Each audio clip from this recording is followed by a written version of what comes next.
सिद्धांत एक ऐसा वर्ड जो आपको किसी भी सब्जेक्ट को समझने में बहुत हेल्प करता है। सिद्धांत जिसका बेसिक मीनिंग होता है प्रिंसिपल।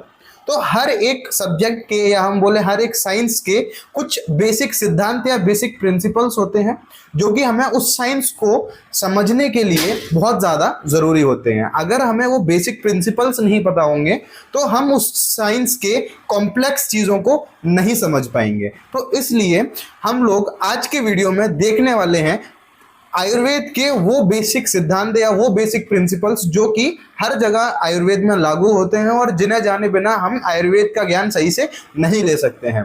तो स्वागत है आप सभी का हमारे चैनल वेद दर्शन में। And I am Abhishek and I am currently studying Ayurveda. तो आप में से बहुत सारे लोग होंगे जिनके फर्स्ट ईयर के एग्जाम हो गए होंगे, या बहुत सारे लोग ऐसे भी होंगे जिनके अभी फर्स्ट ईयर के एग्जाम होने वाले होंगे, या फिर इसमें से बहुत सारे लोग ऐसे भी होंगे जो अभी अभी फर्स्ट ईयर में आए हैं और वो नया नया आयुर्वेद पढ़ रहे हैं। तो आई होप आपको भी आयुर्वेद पढ़ने में मजा आ रहा होगा। तो चलिए आज का वीडियो शुरू करते हैं। आज के इस वीडियो में हम लोग जानेंगे पदार्थ विज्ञान के फर्स्ट चैप्टर जो कि है आयुर्वेद निरूपण, इसका लास्ट टॉपिक जो कि है introduction to basic principles of Ayurveda and their significance.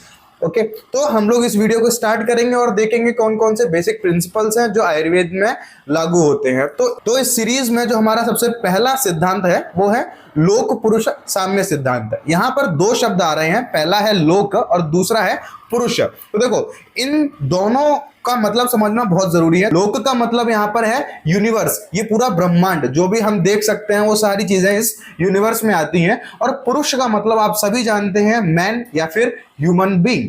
तो इन दोनों के बीच में एक साम्यता है, एक कॉमननेस है, एक सिमिलैरिटी है, वही ये सिद्धांत बताता है। ये सिद्धांत हमें बोलता है कि जो कुछ भी हमारे ह्यूमन शरीर में है वही सारी चीजें इस यूनिवर्स में है।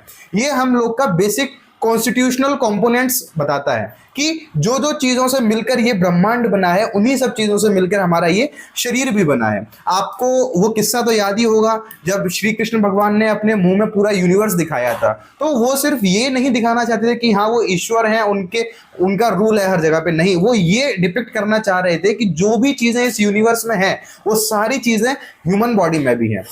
तो लोक का मतलब यहाँ पर हुआ यूनिवर्स और पुरुष का मतलब है यहाँ पर मैन।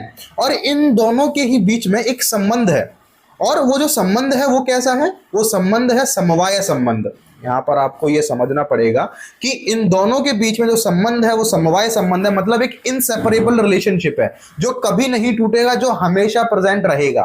ठीक है, तो इसका मतलब क्या हुआ कि जो लोक है और जो पुरुष है इन दोनों के बीच में एक समवाय संबंध है, जिसकी वजह से हम लोग ये बोलते हैं कि जो भी चीजें इस यूनिवर्स में है वही चीजें ह्यूमन बीइंग में है। तो ये दोनों के बीच का एक सिमिलैरिटी दिखाता है, और उस सिमिलैरिटी के लिए यहाँ पर ये वर्ड आया है साम्य। ये जो वर्ड यहाँ पर साम्य आया है ये इसीलिए आया है। ठीक है, तो जब हम लोग इसको इंग्लिश में बोलते हैं तो it is the theory of interrelation of man and universe, और ये एक सर्वतंत्र सिद्धांत है, यानी कि ये आयुर्वेद में हर जगह लागू होता है। According to this whatever is present in this universe is present in living being, जो कि मैं आपको इतनी देर से बोल रहा हूं। अच्छा, जब भी कोई चीजें सिमिलर होती हैं तो वो आपस में इंटरेक्शन करती हैं, ये चीज तो आपको पता ही होगी, है ना। अगर आप चीनी के साथ नमक मिलाओगे तो कोई कॉम्बिनेशन नहीं बनेगा। ठीक है, मतलब वो दोनों चीजें आपस में मिक्स नहीं होंगी, इंटरेक्ट नहीं करेंगी। इसी तरीके से अगर आप चीनी के साथ चीनी मिलाओगे तो मिठास और बढ़ जाती है। ठीक है, वो चीजें आपस में इंटरेक्ट करती हैं। तो लोक और पुरुष ये दोनों आपस में कुछ समानता रखते हैं। ठीक है, तो इसी वजह से ये दोनों चीजें आपस में हमेशा इंटरेक्ट होती रहती हैं, और यहीं पर आता है इस सिद्धांत का एप्लीकेशन, यानी इसका क्लिनिकल इंपॉर्टेंस, जो कि ये है कि जो भी चीजें हमारे यूनिवर्स में चेंज होती हैं वही सारी चीजें चेंजेस हमको हमारी बॉडी में भी देखने को मिलते हैं। अक्सर आपने देखा होगा जैसे कि अभी सर्दियां खत्म हो रही हैं और धीरे धीरे गर्मियां स्टार्ट हो रही हैं, तो हमारी बॉडी में आपको कफ बढ़ता है तो आपको सर्दी जुकाम जैसी प्रॉब्लम्स देखने को मिलती हैं। यही सेम चीज हमारे यूनिवर्स में भी होती है। क्यों? क्योंकि यहाँ पर भी ऐसे गुण बढ़ते हैं जो कि कफ के समान होते हैं। तो इसी वजह से जो एनवायरनमेंट में चेंज हो रहा है वही चेंज हमारी ह्यूमन बॉडी में देखने को मिल रहा है। ठीक है, तो ये है इसका clinical significance, that what ever changes happens in this universe also happens in the body.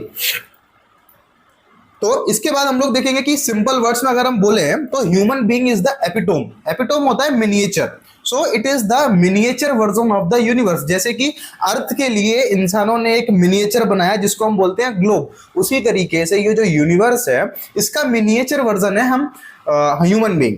ठीक है, तो इसके बाद देखो वही सेम चीज है कि लोग को हम यूनिवर्स भी बोलते हैं और यहाँ पर ना इसको मैक्रोकॉस्म भी बोलते हैं, साथ में पुरुष को माइक्रोकॉस्म बोलते हैं। बट यहाँ पर ये जो दो वर्ड है ब्रह्मांड और पिंडांड, ब्रह्मांड और पिंडांड, ये दोनों वर्ड जो है ये आए हैं हमारे उपनिषद से, वेद से। तो ये सिद्धांत को वेदों और उपनिषदों में भी मान्यता दी गई है। ठीक है, तो ब्रह्मांड जो हमारा पूरा यूनिवर्स है और पिंडांड हमारा ह्यूमन बॉडी, क्योंकि वो एक छोटा वर्जन है इसलिए उसको पिंड बोला है, तो पिंडांड। तो इसी से रिलेटेड एक बहुत फेमस कोटेशन है जो कि है यत पिंडे तत् ब्रह्मांडे। इसका मतलब भी यही है कि जो भी चीजें इस यूनिवर्स में है वो सारी चीजें हमारी ह्यूमन बॉडी में है। ठीक है, अगर अब हम लोग इसके एग्जाम्पल देखें तो क्या होता है, देखो पूरा जो यूनिवर्स है वो किससे बना है, पंचमहाभूत से। इसी तरीके से जो हमारी बॉडी है वो भी किससे बनी है, पंचमहाभूत से। So the basic component of nature as well as human being is same, that is panchamahabhuta. इसके बाद आता है त्रिगुण।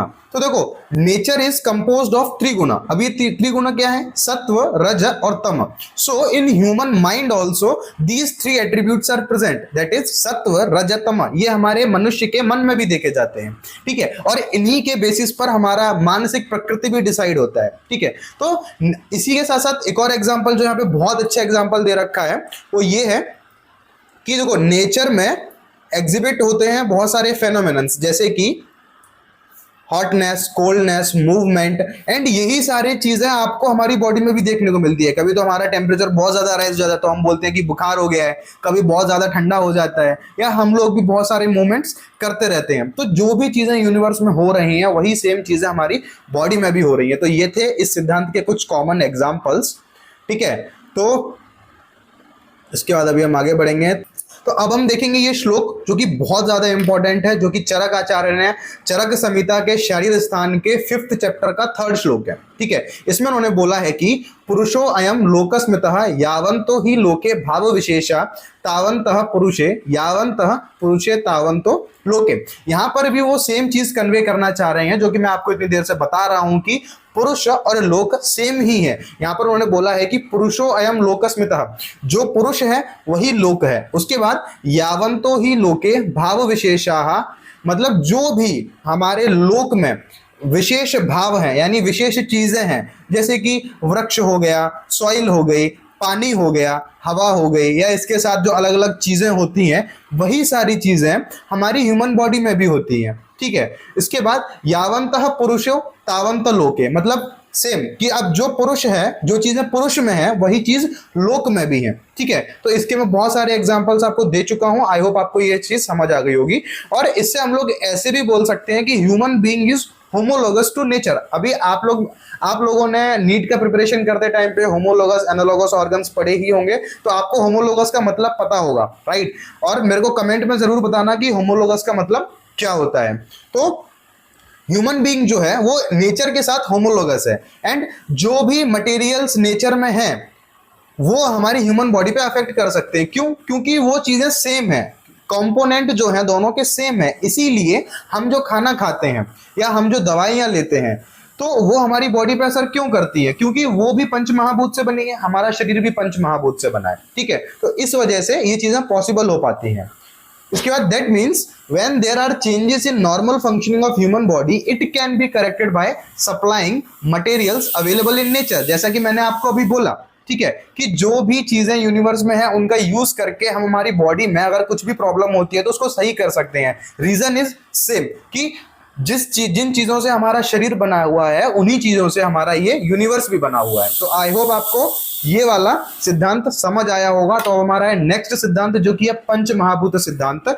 और यस, इसके बारे में आपने तो बहुत ज्यादा सुना होगा कि जो हमारा पूरा शरीर है वो पंच महाभूत से बना हुआ है, हमारा जो यूनिवर्स है वो भी पंच महाभूत से बना हुआ है, या जो भी चीजें इस यूनिवर्स में हैं तो सभी की सभी पंच महाभूत से बनी हुई हैं। ठीक है, तो देखो यहाँ पे हम पहले समझते हैं पांच, जो यहाँ पे पंच आया उसका मतलब है पांच। और महाभूत को समझने से पहले आप ये समझो कि भूत क्या होता है।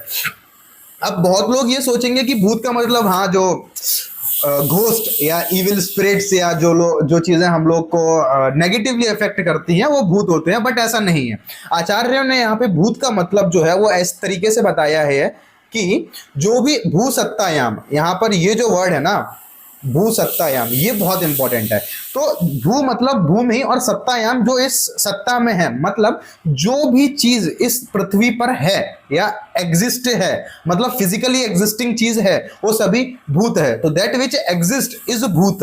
एंड जो भी ये चीज बहुत ग्रॉस लेवल पे हो जाती है तब हम लोग उसको महाभूत बोलते हैं। ठीक है, तो आई होप आपको ये चीज समझ आई होगी, पंच महाभूत का मतलब समझ आया होगा। And again this is also a सर्वतंत्र सिद्धांत जो कि ये कहता है कि सर्वम द्रव्यम पंच भौतिकम अस्मिन अर्थे।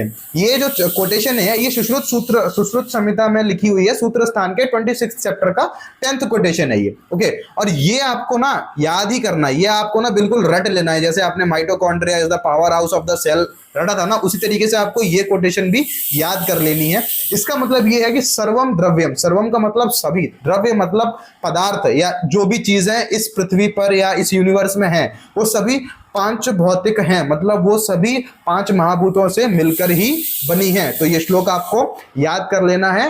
According to this law everything is made up of पंच महाभूत। This universe, human being and every living and non living beings are all made up of पंच महाभूत। ठीक है, इसके बाद अभी हम देखेंगे कि पांच महाभूत जो है ये कौन कौन से हैं। तो देखो इसका ना ये जो मैंने जो ये लिखा है ना ये सीक्वेंस में है, तो आपको भी इसका यही सीक्वेंस याद कर लेना है, क्योंकि ये सीक्वेंस आपको याद रखना बहुत जरूरी है। अगर आपको ये सीक्वेंस याद नहीं रहेगा ना तो आपको ये प्रॉब्लम हो जाएगी। ठीक है, क्योंकि ये जो सीक्वेंस है ये इस वे में बनाया है कि जिस वे में इनका ओरिजिन हुआ है। ठीक है, जो पंच महाभूत की ओरिजिन है वो इस प्रकार है कि सबसे पहले आकाश महाभूत था, वो किसी ने बनाया नहीं है। आकाश का मतलब होता है स्पेस, ठीक है, वॉइड, जो कि हमेशा से प्रेजेंट है। ठीक है, आकाश को हम लोग खत्म नहीं कर सकते, वो नित्य है, एटर्नल है। तो आकाश से वायु महाभूत की उत्पत्ति होती है, वायु महाभूत से अग्नि महाभूत की उत्पत्ति होती है, और अग्नि से जल बनता है, और जल से पृथ्वी महाभूत बनता है। ये जो सीक्वेंस है ये तैत्तरीय उपनिषद ने बताया है, और इसी को आयुर्वेद ने भी माना है। ठीक है, तो अभी आकाश महाभूत जो होता है इसको हम स्पेस एलिमेंट बोलते हैं। खालीपन, आकाश का मतलब एक और होता है अवकाश, तो यहाँ पे खालीपन वॉइड होती है, वो आकाश महाभूत है। वायु महाभूत इज एयर एलिमेंट जो कि मूवमेंट का काम करता है। मेन काम जो है वायु महाभूत का वो होता है मूवमेंट। इसके बाद है अग्नि महाभूत। तो देखो बहुत सारे लोग अग्नि महाभूत का जैसे ही नाम आता है ना तो उनके दिमाग में आता है फायर।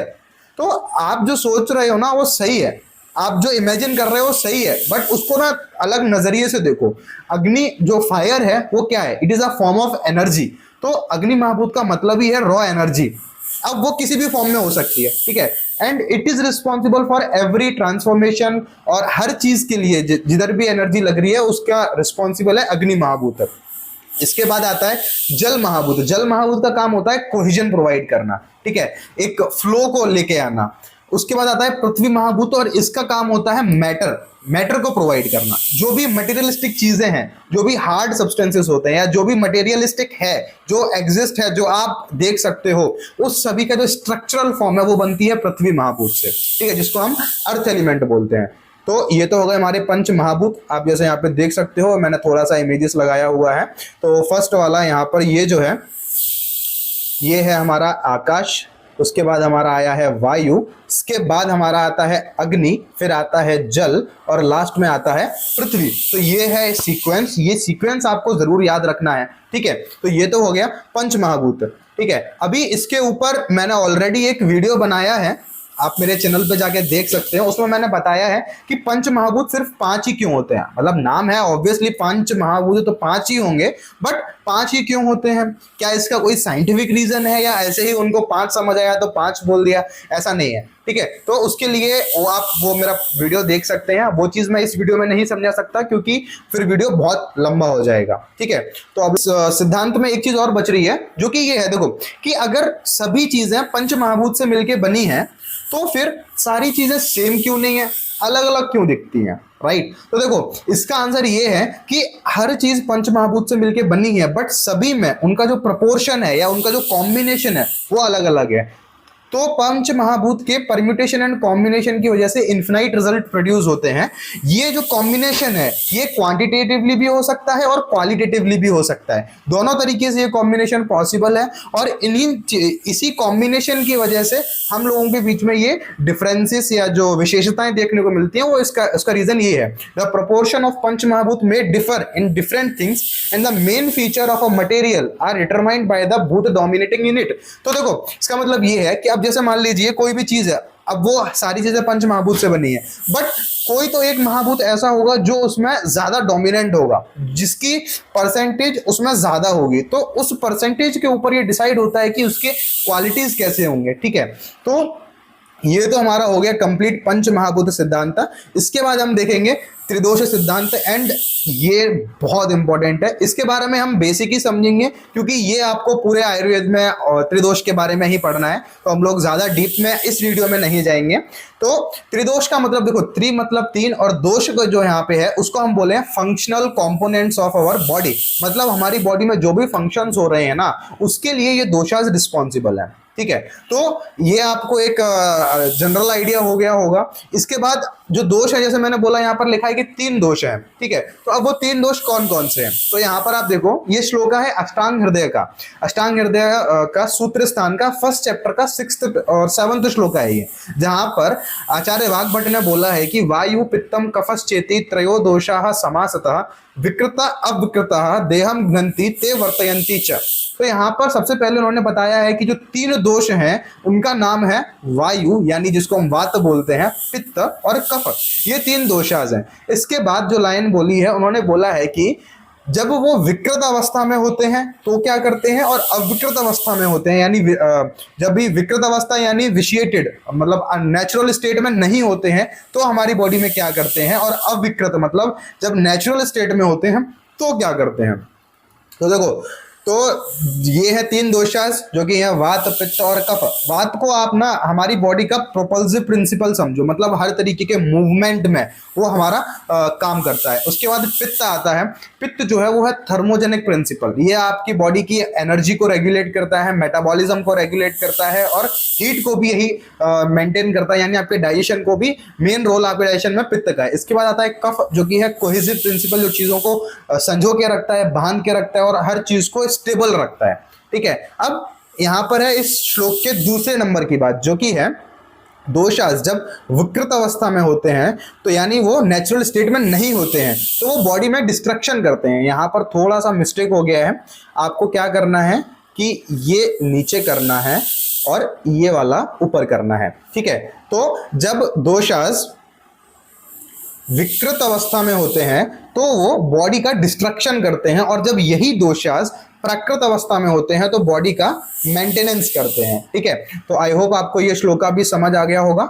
इसके बाद अभी हम लोग को पहले ये देखते हैं कि दोष का जनरल मीनिंग क्या है। जैसे कि मैंने वहां पे बोला कि दोष जो है वो हमारी बॉडी का फंक्शनल प्रॉपर्टी है, जो हमारी बॉडी में सारे फंक्शंस करती है, बट एक्चुअल में दोष है क्या।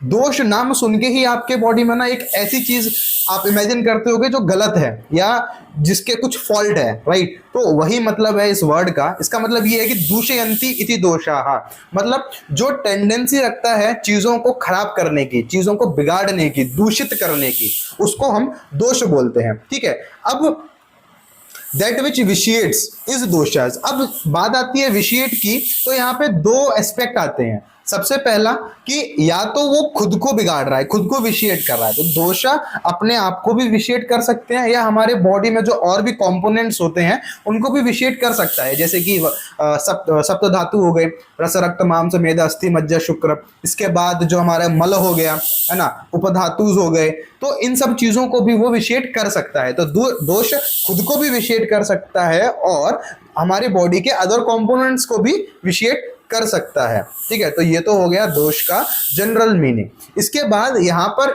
ये जो श्लोक है इसमें ना आचार्य सुश्रुत ने इसकी निरुक्ति बताई है, या जिसमें बोला है कि इस वर्ड का एक्चुअल फंक्शनल हम लोग इससे क्या रिलेट कर सकते हैं। ठीक है, तो वातम वा गति गंधनयोः पित्तम तप संतापे श्लेष्मा श्लिष आलिंगने। देखो, तो यहाँ पर जो मतलब गति है ना, इस गति का हम 2 मतलब निकाल सकते हैं। पहला तो है मूवमेंट, जो इसका मेन फंक्शन है मूवमेंट, और दूसरा है मोटार फंक्शन।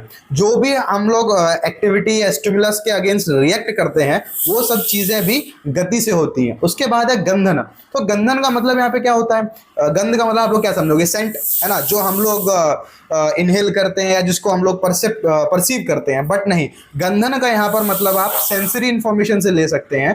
तो वात जो है ना वो as well as motor function और सेंसरी फंक्शन दोनों को यही कंट्रोल करता है। तो इसके जो मेजर फंक्शन है वो है मूवमेंट, मोटार फंक्शन और सेंसरी फंक्शन। इसके बाद आता है पित्तम तप संतापे।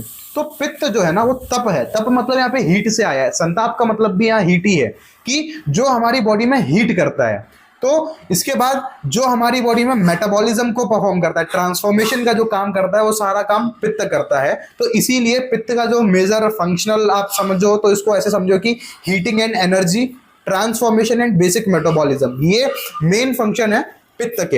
हालांकि इनके और भी फंक्शन है, जब हम लोग इसके माइन्यूट लेवल पे जाएंगे, जब हम लोग इसको क्रिया में पढ़ेंगे ना, तो हम लोग देखेंगे इसके और क्या क्या माइन्यूट फंक्शंस हैं, वो सब भी हम देखेंगे। इसके बाद आता है कफ, जहाँ पे है श्लेष्म श्लेष आलिंगने। तो यहाँ पे श्लेष्म जो है ये कफ का सिनोनिम है। यहाँ पर श्लेष्म मतलब कफ है, और श्लेष आलिंगने का मतलब है गले लगाना, जो हमेशा चीजों को पास में रखता है, जोड़ के रखता है, संजो के रखता है, जिसकी वजह से हमेशा स्टेबिलिटी रहती है। ठीक है, अगर आप कोई भी स्ट्रक्चर बना रहे हो, कोई भी बिल्डिंग बना रहे हो, अगर आप उसमें सीमेंटिंग नहीं करोगे तो सिर्फ एक रफ स्ट्रक्चर है जो कभी भी हवा आने पे गिर जाएगा। तो जो सीमेंटिंग का काम एक बिल्डिंग में होता है, वही काम यहाँ पे श्लेष्म करता है। ठीक है, तो इसका काम है कोहिजन, एक्यूमुलेशन एंड स्टेबिलिटी, जो कि बहुत ज्यादा जरूरी है। ठीक है, अब ये जो दोषाज है ना, ये भी बने हैं पंच महाभूत से। ठीक है, तो पंच महाभूत से मिलकर ये त्रिदोषाज बने हैं। तो हम लोग पहले देखेंगे कि कौन सा दोष किस महाभूत से बना है। तो देखो, वात जो है वो बना है आकाश और वायु वात जो बना है आकाश और वायु महाभूत से, पित्त बना है अग्नि महाभूत से, और कफ जो है वो बना है पृथ्वी और जल महाभूत से। ठीक है, अब सवाल आता है कि वात आकाश और वायु से ही क्यों बना। तो देखो, वात का मेन फंक्शन क्या है, गति। ठीक है, तो गति के लिए दो चीज सबसे ज्यादा जरूरी है, वो क्या है, स्पेस। अगर आपके पास स्पेस ही नहीं होगा तो आप भागोगे कहां पे। फॉर एग्जांपल सपोज आपको ना आपने एक रेस कंपटीशन में पार्टिसिपेट किया। ठीक है, 100 मीटर रेस का एक कंपटीशन है जहां आपको जीतना है, बट सोचो रेस ट्रैक ही नहीं है, तो आप दौड़ोगे कहां पे।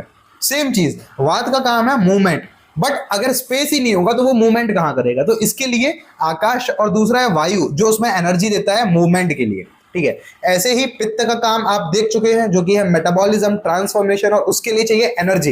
एनर्जी कहां से आती है, अग्नि महाभूत से। इसके बाद है कफ, तो उसके फंक्शन के हिसाब से पृथ्वी और जल आया है। ठीक है, अब क्या आपने सोचा है कि पंच महाभूत जो हैं वो तो 5 है, राइट, बट दोषास 3 है, ऐसा क्यों। तो इसके ऊपर भी मैंने ऑलरेडी एक वीडियो बनाया है जो मैं डिस्क्रिप्शन में डाल दूंगा, आप वहां से देखो, आपकी जो अंडरस्टैंडिंग है वो बहुत अच्छे से क्लियर हो जाएगी। ठीक है, और ये जो दोषाज है ना, these are the functional representative of पंच महाभूताज। अभी रिप्रेजेंटेटिव क्या होता है, जो किसी का प्रतिनिधित्व करे, राइट। जैसे आपकी क्लास में एक सीआर होता है जो कि आपकी क्लास को रिप्रेजेंट करता है, ऐसे ही हमारी बॉडी किससे बनी है, पंच महाभूत से। ठीक है, लेकिन वो सारी चीजें नहीं कर सकते या सारी चीजों को डायरेक्टली नहीं कर सकते, तो उन्होंने क्या किया, दोषाज बनाए।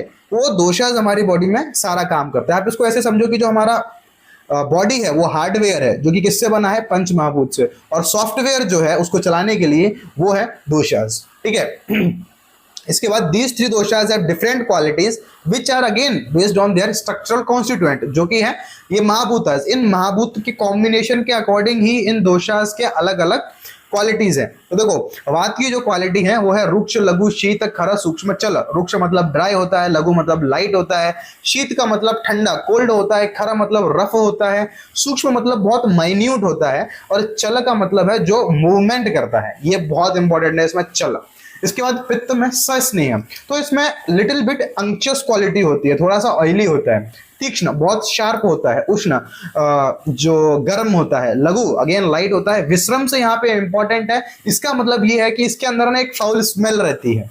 सरम, जो आराम से मूव कर सकता, खुद से मूव नहीं करता है बट वो मतलब अगर आप उसको मूव करना चाहोगे तो वो मूव हो जाएगा, ठीक है।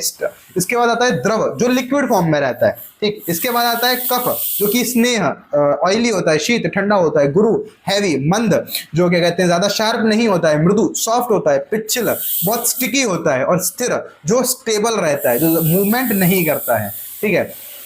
तो ये तो हो गया हमारा त्रिदोष सिद्धांत। इसके बाद हम लोग देख रहे हैं त्रिगुण सिद्धांत। तो त्रिगुण सिद्धांत भी उतना ही जरूरी है जितना त्रिदोष है, ठीक है। इसके ऊपर हम लोग ज्यादा डिटेल में क्रिया में समझेंगे, बट देखो एक रफ आइडिया आपको देता हूं कि जो दोषाज हैं वही हमारी बॉडी के सारे फंक्शन कर रहे हैं, राइट। वो दोषाज कहाँ से बने? पंच महाभूत से, ठीक है। पंच महाभूत से सारा प्रकृति बना, और जब कुछ नहीं था तो जो प्रकृति थी उसमें यही तीनों गुण थे, वो इक्वल क्वांटिटी में थे, ठीक है। तो जब उनमें विशेषण हुआ, वो तीनों का इक्विलिब्रियम बिगड़ा, जिस वजह से ये प्रकृति बनना शुरू हुई, फिर पंच महाभूत बने, और उससे फिर हमारा ये पूरा यूनिवर्स और हम लोग भी बने। तो ये जो त्रिगुण है यही रिस्पॉन्सिबल है पंच महाभूत के बनने के लिए, और पंच महाभूत बना तो हम लोग ये भी कह सकते हैं कि यही तीन गुण रिस्पॉन्सिबल है हमारे ह्यूमन की ओरिजिन के लिए, ठीक है। तो आइए देखते हैं। सबसे पहले सिंपल, त्रि का मतलब है तीन, गुण का मतलब होता है क्वालिटीज या फिर एट्रीब्यूट्स, या जैसे भी आप इसको और भी बहुत सारे नाम है इसके, आप उससे समझ सकते हैं। इसके बाद देखेंगे तीन जो गुण हैं ये कौन कौन से हैं। तो सत्व, रज और तम, इन तीनों के बारे में आपने आई होप कहीं ना कहीं सुना ही होगा, नहीं भी सुना होगा तो आपने एक वर्ड तो बहुत अच्छे से सुना होगा, जो कि है सात्विक, ठीक है। तो हम लोग देखेंगे अभी इनके बारे में। तो ये जो सिद्धांत है ना, ये सबसे पहले सांख्य दर्शन ने दिया था। सांख्य दर्शन एक हमारे जो मेजर 6 दर्शनास हैं हमारे हिंदू फिलॉसफी के, या फिर बोल सकते हैं कि हमारे आयुर्वेद में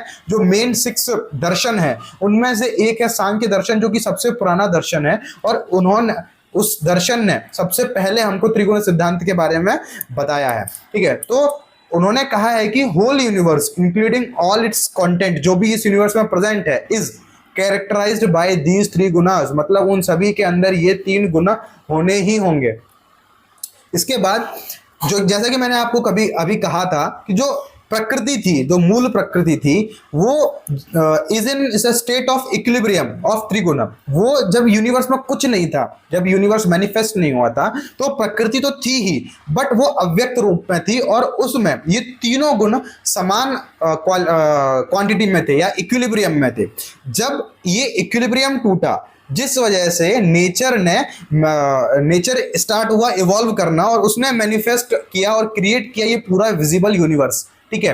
तो ये था। मैं आपको थोड़ा सा प्रकृति के बारे में समझा देता हूं। तो देखो, सबसे पहले था प्रकृति, सबसे पहला हमारा मूल प्रकृति था, जिसको हम लोग पी से डिनोट करेंगे।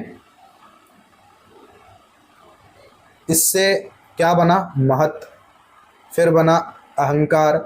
अब ये जो अहंकार था ना, ये 3 टाइप का था, सात्विक, राजसिक और तामसिक, ठीक है। ये था सात्विक, राजसिक, तामसिक। अब हुआ क्या, ये सात्विक और राजसिक जब मिले तो इनके कॉम्बिनेशन से बनता है हमारा एकादश इंद्रियाज, जो हम लोग पढ़ते हैं ना। एकादश हमारी जो इंद्रिया होती हैं, 5 ज्ञानेंद्रिया, 5 कर्मेंद्रिया और एक मन, ये सब बनता है सात्विक और राजसिक के कॉम्बिनेशन से। उसके बाद जब राजसिक और तामसिक मिले तो उससे बनी पंच तन्मात्राएं, और पंच तन्मात्राएं से बना हमारे पंच महाभूत, और पंच महाभूत से ये पूरा यूनिवर्स बना। तो ये था ये सृष्टि उत्पत्ति का क्रम। इसको हम लोग फिर से डिटेल में पढ़ेंगे। अभी तो मैंने आपको एक जनरल आइडिया दिया है, बट इसको हम लोग अगेन डिटेल में पढ़ेंगे जब हम दर्शन के बारे में पढ़ेंगे, ठीक है।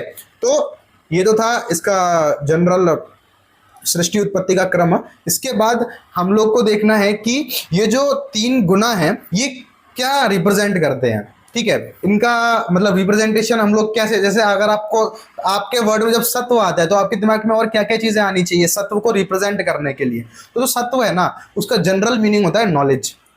मतलब सत्व जो रिप्रेजेंट करता है वो है नॉलेज, प्लेजर एंड लव, ठीक है। और इस कौन हम लोग बोलते हैं बहुत लोग कि हाँ ये सात्विक पर्सन है, या बहुत सारे जो ऋषि मुनि या फिर जो साधु संत होते हैं हम लोग बोलते हैं वो सात्विक है। तो वो सारी चीजें, ये सारी क्वालिटीज आपको उनके अंदर देखने को मिलेंगी, नॉलेज, प्लेजर एंड लव, ठीक है। इसके बाद आता है रजस। रजस रिप्रेजेंट करता है डायनेमिसिटी को और एक्शन को, ठीक है। तो ये जो है ना, इन्हीं क्वालिटीज की वजह से ये हमारे अंदर ना एरोगेंस को प्रोड्यूस करता है, साथ ही साथ एवर्जन यानी जेलसी को भी प्रोड्यूस करता है, और इसी चीज की वजह से इसको हम प्योर नहीं बोलते हैं। इसके बाद आता है तमस। ये रिप्रेजेंट करता है इग्नोरेंस को और इनर्शिया को। इनर्शिया यहाँ पर मतलब ये है कि जब भी आप कुछ काम करने जाते हो, कोई अच्छा काम करते हो या बुरा काम या कैसा भी आप काम करने जाते हो, तो आपके मन में एक ख्याल आता है कि यार आज छोड़ देते हैं, कल करेंगे, है ना। तो ये है ना, ये जो आपको रोक रहा है काम करने से, या आपको जब भी कोई रुकने का भाव होता है आपके मन में, तो वो होता है तमस की वजह से, क्योंकि उसके अंदर ये इनर्शिया की प्रॉपर्टी है। और इसी वजह से ये हमारी बॉडी में फियर को प्रोड्यूस करता है, इग्नोरेंस को प्रोड्यूस करता है। स्लीप जो नींद है वो भी तमस की वजह से होती है। लेजीनेस और डिप्रेशन, ये सारी चीजें तमस की वजह से होती हैं। तो आई होप आपको ये त्रिगुण सिद्धांत भी समझ आया होगा। मैंने बहुत सारे कुछ ऐसे सिद्धांत हैं, बहुत सारे तो नहीं, कुछ सिद्धांत ऐसे हैं जो मैंने अभी नहीं बताए हैं, क्योंकि हम लोग उनको बहुत डिटेल में पढ़ने वाले हैं। फॉर एग्जांपल हमारा सामान्य विशेष सिद्धांत था। अभी जब हम लोग पदार्थ में द्रव्यास के बारे में पढ़ेंगे, जो षड भाव द्रव्यास हैं या षड भाव पदार्थ हैं, उसमें सामान्य विशेष आता है, जहां हम उसको बहुत डिटेल में पढ़ने वाले हैं, और वो एक इंपॉर्टेंट लगभग 10 मार्क्स का क्वेश्चन फिक्स ही होता है लगभग, तो वो हम लोग वहां पर पढ़ेंगे। उसके बाद हमारा कार्यकारण सिद्धांत है, जिसके ऊपर पूरा एक चैप्टर है, बहुत बड़ा चैप्टर है, वो पेपर 2 में आता है, तो वहां पर भी हम लोग उसके बारे में पढ़ेंगे, ठीक है। तो ऐसे कुछ छोटे छोटे सिद्धांत भी हैं जो हम लोग आगे कवर करने वाले हैं डिटेल में, इसलिए मैंने उसको इस वीडियो में नहीं रखा है। तो ये थे हमारे बेसिक सिद्धांत, और इसी के साथ हमारा आयुर्वेद निरूपण जो चैप्टर फर्स्ट है पदार्थ विज्ञान का, वो खत्म होता है। आई होप आपको सारी चीजें समझ आई होंगी। अगर कोई भी डाउट है तो मेरे को कमेंट में बताओ, मैं कोशिश करता हूं उसको जल्द से जल्द रिप्लाई करने का। और कमेंट में मुझे ये भी जरूर बताना कि अगला वीडियो आपको किस सब्जेक्ट पे चाहिए, ठीक है। तो मिलते हैं फिर नेक्स्ट वीडियो में, और अगर आप चैनल पर पहली बार आए हो तो चैनल को सब्सक्राइब भी कर लेना। राधे राधे दोस्तों।